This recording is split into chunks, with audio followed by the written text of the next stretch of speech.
Avant le premier roulage, je vous montre vite fait ce que j'ai fait en atelier et après on se retrouve sur le terrain. On est parti de ça au départ. Le Cross RC NT6, la Caro Traxxas, le combo charbon, full origine, du Cross RC. Allez, on enlève ça. Voilà avec quoi on se retrouve. La petite carrosserie du Power Wagon, donc peinte. Premier essai avec des Posca. Donc j'ai demandé petit conseil à Lolo Posca qui m'a très gentiment conseillé, enfin qui m'expliquait comment il procédait. L'idée me plaît beaucoup. Pourquoi? Parce que on peut faire des détails. Je vais vous le montrer là. Comme par exemple la grille là, c'est tout au Posca. Donc en fait j'ai fait tous les petits traits noirs, c'est tout ce qui était en relief, et les contours en argenté. Idem ici, sur le dessus, donc on le verra lors du roulage, vous le verrez mieux.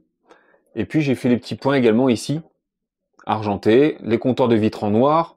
Ça c'est tout au Posca, il n'y a aucun sticker sur la carreau, si ce n'est la plaque, enfin la pseudo plaque d'immatriculation à l'arrière.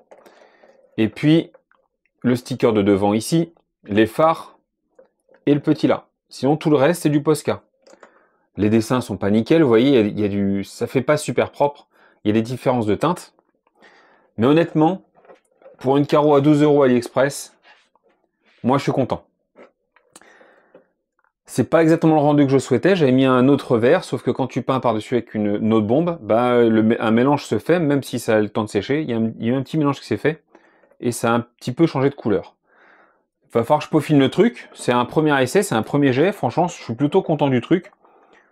Ça fait sympa. Et moi la machine, comme je vous l'ai dit, c'est destiné aux performances, pas à l'esthétique, en premier lieu. J'ai demandé conseil à JC, et j'avais vu qu'il avait un TRX6 également modifié avec une cage avec des tubes. Je me suis dit, je vais essayer de faire la même chose. Donc je lui ai demandé conseil parce que moi je me suis dit en acier à farchoude à l'arc, ça va être compliqué. Et au final, lui m'a dit avec des tubes en cuivre, tu peux du coup tu as juste des brasures à faire. Tu les cintres et puis après tu peux les braser et faire une cage sympa. Et je me suis dit que j'allais faire ça et puis au final je me suis dit pourquoi je ne savais pas de faire un truc abordable pour tous. Du coup là j'ai pris une barre en alu toute simple dans un bricot machin. Une barre en alu de 8 enfin 8 de largeur ou 10, je sais plus. Je l'ai plié à l'étau avec marteau et puis en essayant de donner un angle pour que ça soit bien plat sur la carrosserie. Perçage. Là, pareil, j'ai juste plié, percé et vissé. Et puis bah là, ça me fait un renfort de carrosserie à l'arrière. L'intérêt, c'est que là, j'ai juste deux plots de carreaux. Et puis la carreau, bah, elle bascule. Et j'ai accès à l'intérieur pour travailler. Donc ça me va super bien. Ensuite, à l'intérieur, le moteur fusion est monté. Pour accéder au moteur, pour bien le mettre en place, bah en gros, j'ai dû tomber le train avant pour pouvoir avoir accès.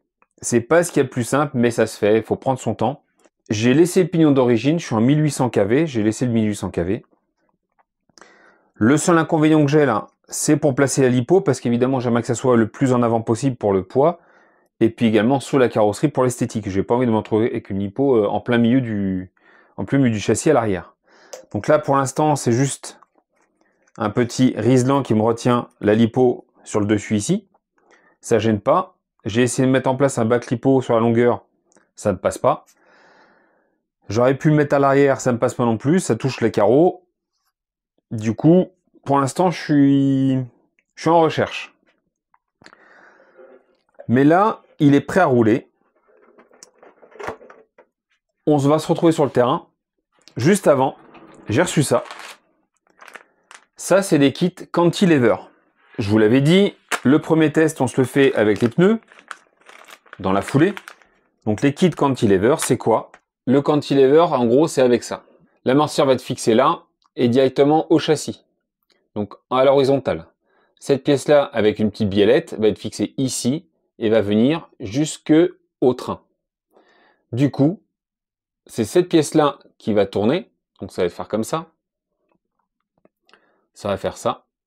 Et du coup, ça va donner un énorme débattement au niveau de la suspension. L'intérêt, c'est que quand la voiture va se pencher dans un sens ou dans l'autre, vous l'avez compris, les roues descendront beaucoup plus bas et du coup, il y aura beaucoup plus d'adhérence puisque le cantilever va faire en sorte que les roues, quand elles descendent, c'est pas juste c'est pas juste la gravité qui va faire descendre les roues, c'est la pression de l'amortisseur. Du coup, il y aura toujours de la pression sur les roues. Et du coup, j'aurai le plus souvent possible les 6 roues au sol ou au minimum 4. Donc moi, j'avais eu l'idée de les fabriquer, ces pièces-là. Je m'étais dit que j'allais me les fabriquer. Et puis, je suis tombé sur des kits, encore une fois sur AliExpress, à 20 euros. Donc là, j'ai pris 2 kits, ça m'a coûté 40 euros. En plus, les amortisseurs sont fournis, donc je pourrais tester avec ces amortisseurs-là. Et puis, avec également ceux-là, qui ont un énorme débattement. Ceux-là, ils sont en 100 mm et ceux-là en 80. Donc je vais gagner beaucoup, à voir si c'est utile ou pas. J'ai plein de tests à faire sur la machine, là. Je vais m'en trouver avec un truc qui passe à peu près partout. Et je pense qu'on peut y arriver en cherchant un peu. Allez, on se retrouve sur le terrain pour les premiers tests avec roue Traxxas puis roue Cross RC d'origine. A tout de suite. Avec les pneus Traxxas et les pneus Cross RC. Je vous ferai un mix des 2 vidéos, vous allez les voir côte à côte. Là pour l'instant, je suis sans les diffs bloqués.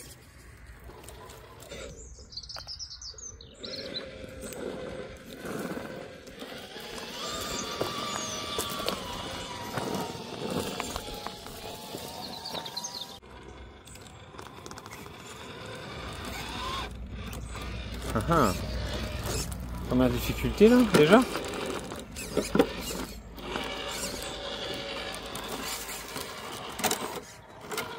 Ok, dis donc. Un peu dur.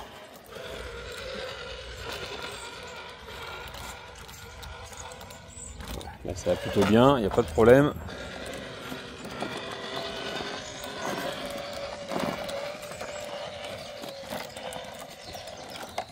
Les suspensions, c'est waouh. C'est ultra rigide, les ressorts seront desserrés au maximum. On le voit, ça rebondit, c'est moins joli à regarder quand c'est comme ça. Voilà, on le voit, c'est très très dur.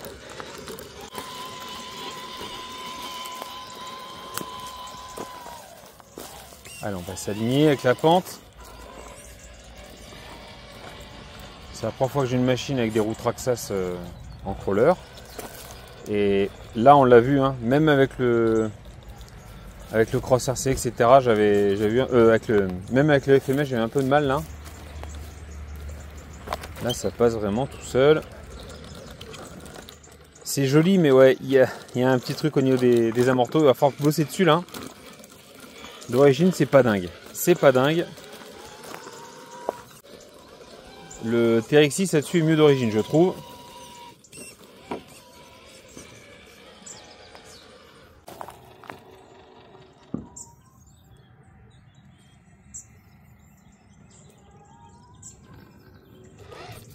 Ah, c'est pas mal.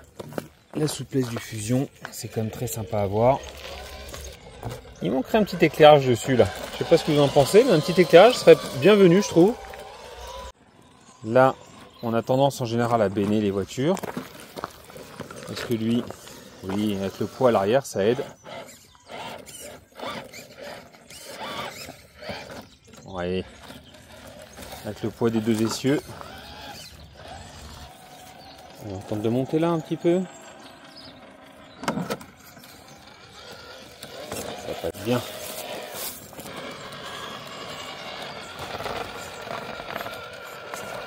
Ah, les 6 roues.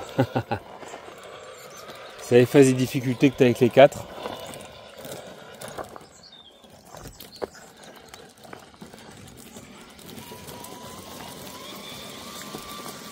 Donc là, avec le TRX6 que j'ai testé de PLS. Ah! Alors lui, par contre, de souvenir, ça montait mieux que ça, là.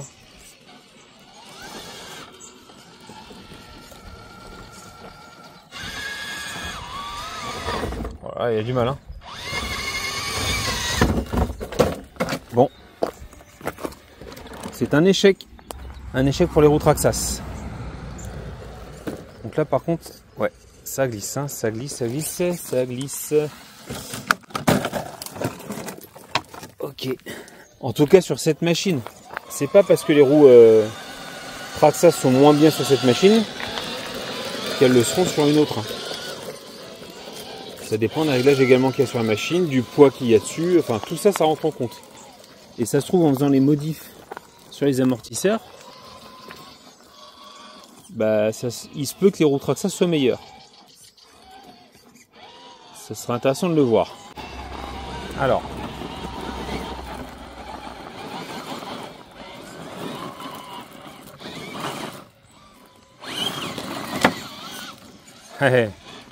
Il y va, hein.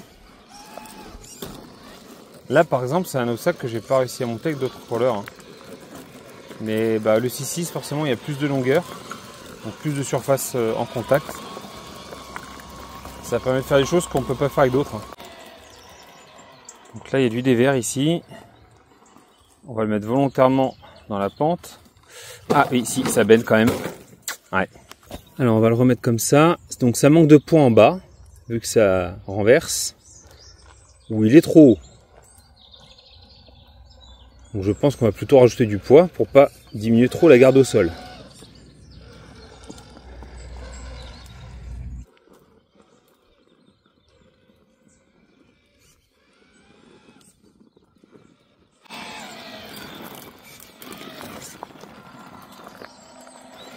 Par contre là, j'allais dire il n'y a aucune difficulté, quand même un petit peu. Alors ça quasi rien.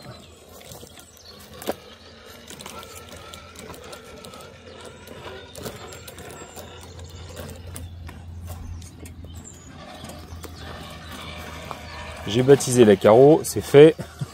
Les rayes sur le dessus. C'est pas mal, c'est pas mal. On peut monter au ralenti, j'adore.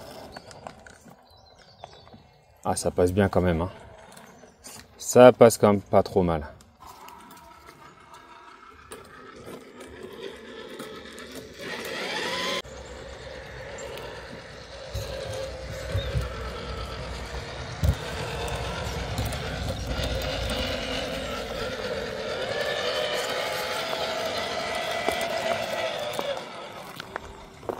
Là par contre l'inclinaison est vraiment importante. On va voir que le drag brake là, ah ouais c'est parfait, c'est parfait.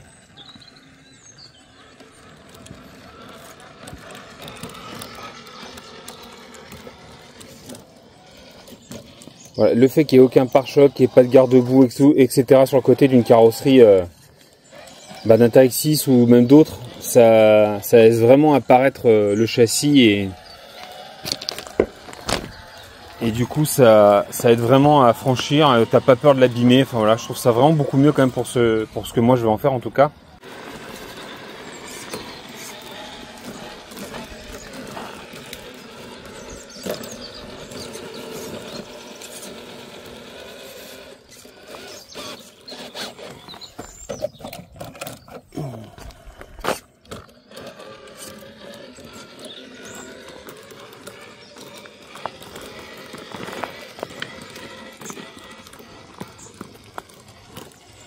Ok.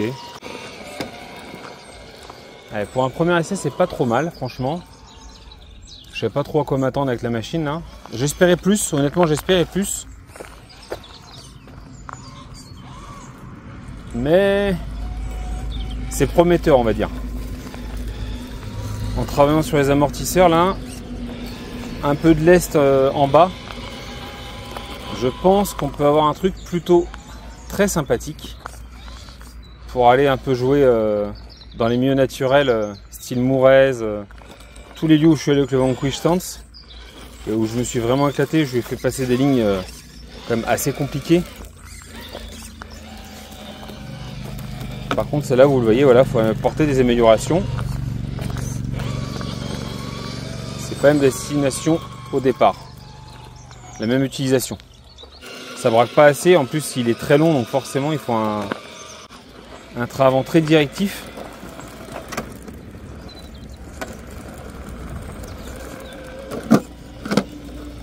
Ouais, ça passe. Ouais. Ok.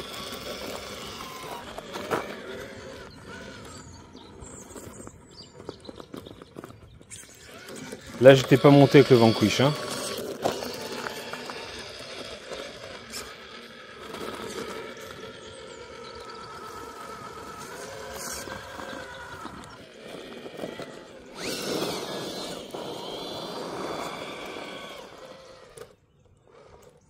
Voilà, ce qu'on peut se dire après le test du NT6. Eh ben, les roues Cross-RC n'ont pas du tout à rougir. Il y a même des fois où je les ai trouvés un peu supérieurs. Sur certains obstacles, je les ai trouvés un peu supérieurs. Alors ça dépend aussi de la trajectoire, etc. que vous prenez, ça rentre en compte. Mais tout du moins, elles sont pas moins bien que les Traxxas. Parce que les roues Traxxas sont beaucoup vantées pour leur capacité de franchissement, pour des roues d'origine. Et ben les roues Cross-RC n'ont pas à rougir, très honnêtement. Les petites améliorations que je vais y apporter. Les jantes, là c'est du plastique, comme sur les Cross-RC. Donc déjà je vais commencer par mettre des jantes Bedlocks. Ça va alourdir le bas de la machine. On a déjà les poids au niveau des roues à l'avant et des roues arrière. Je vais pas rajouter encore au milieu, ça suffit. Quoi que j'en ai à la maison, je vais peut-être la rajouter, ça te fait aussi. Et là on va commencer à passer sur une modification des amortisseurs. Donc là, comme je l'avais dit, on va commencer par les coucher et puis regarder un petit peu ce que ça donne dans cette position-là. Et enfin, après ce test-là, je mettrai en place les cantilevers que je vous ai montré au tout début de la vidéo. Et on verra également si ça améliore la chose ou pas.